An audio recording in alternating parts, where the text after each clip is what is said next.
salah satu hal yang penting dalam menghadapi peperangan yaitu persiapan alat atau peralatan tempur atau yang disebut dengan rampur, dan saat ini saya sudah bersama dengan Mayor Raymond selaku pengendali unsur tugas marinir dalam Super Garuda Shield 2022.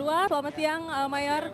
Ya, boleh diceritakan sedikit Pak, apa saja sih persiapan dari marinir untuk Super Garuda Shield 2022 dan ada berapa personil marinir yang diterjunkan pada ajang atau event kali ini? Tentunya Mbak, kami dari unsur tugas Korps Marinir setelah mendapat perintah langsung dari Bapak Kasal untuk menyiapkan unsur tugas Korps Marinir untuk melaksanakan latihan gabungan bersama tahun anggaran 2022 ini. Kami tentunya dari unsur tugas Korps Marinir sudah melaksanakan persiapan yang kami laksanakan berupa persiapan personil dan material. Untuk personil yang terlibat untuk latihan ini dari unsur tugas Korps Marinir berjumlah 198 personil, yang mana personil tersebut terdiri dari unsur pelaku dari Pasmar 1 Jakarta, kemudian Brigif 4 Yonif Marinir, dalam hal ini Yonif 10 Mar sebagai pendukung yang berada di Batam operasi amfibi ini. Ada 3 unit MP3F, kemudian 1 peloton Ran Pip yang terdiri dari 5 unit LVT 7A1.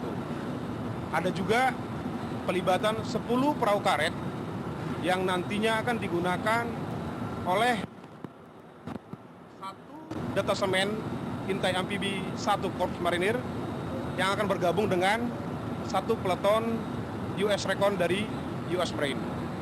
Demikian Mbak.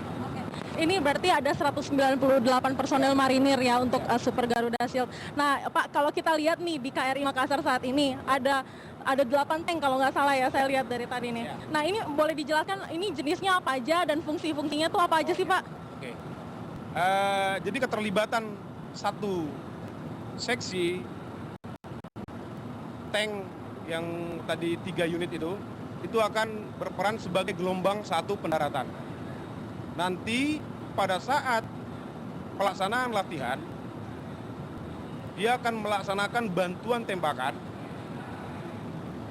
dari laut menuju ke pantai pendaratan yang sudah kita skenariokan bahwasanya di pantai pendaratan itu adanya musuh. Sehingga sebelum tank ini menembur pantai akan melaksanakan penembakan ke sasaran yang berada di pantai. Untuk LVT 7A1 5 unit, dia akan berperan sebagai gelombang kedua yang bertugas untuk mengangkut 1 kompi infanteri, mendaratkan mereka di pantai pendaratan untuk menguasai dan merebut pantai pendaratan yang tadinya sudah dikuasai musuh. Pak, ini menarik sekali kalau kita lihat ini kita berada di atas tank, ini di belakang Bapak ini ada personil-personil marinir nih Pak. Kenapa ini harus didandani nih mukanya? Boleh kita tunjukin di kamera. Nah, ini kenapa nih harus wajahnya didandani senada dengan seragamnya nih Pak? Kenapa Pak? Tentunya Mbak, kita sebagai tentara sudah wajib menyamar. Tentunya dengan pakaian kita loreng ini juga kenapa didesain seperti ini?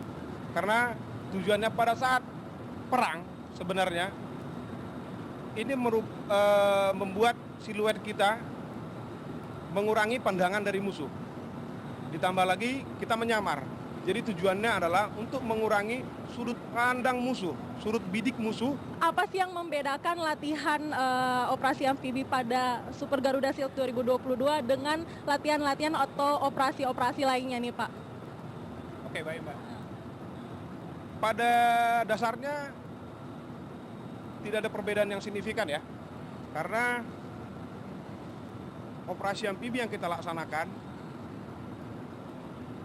yang diselenggarakan oleh TNI Angkatan Laut itu melibatkan TNI Angkatan Darat yang bertugas akan melaksanakan operasi darat lanjutan setelah terebutnya pantai pendaratan, kemudian unsur Angkatan Udara yang mempunyai peran untuk memberikan bantuan tembakan udara yang biasa disingkat dengan BTU.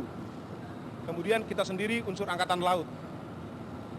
Nah, yang cukup unik dan yang membedakan untuk tahun ini, bahwasanya latihan operasi amfibi yang kita laksanakan ini dalam rangka Latjuk tahun 2022 ini, adanya pelibatan dari unsur negara sahabat bergabung untuk sama-sama melaksanakan latihan operasi amfibi dengan kita. Unsur tugas marinir dalam hal ini satu detasemen intai amfibi 1 Korps Marinir akan bergabung dengan satu peleton US Recon dari US Marine akan melaksanakan operasi praserbuan yang akan dilaksanakan H-1 sebelum pendaratan utama dilaksanakan. Kira-kira seperti itu, Mbak.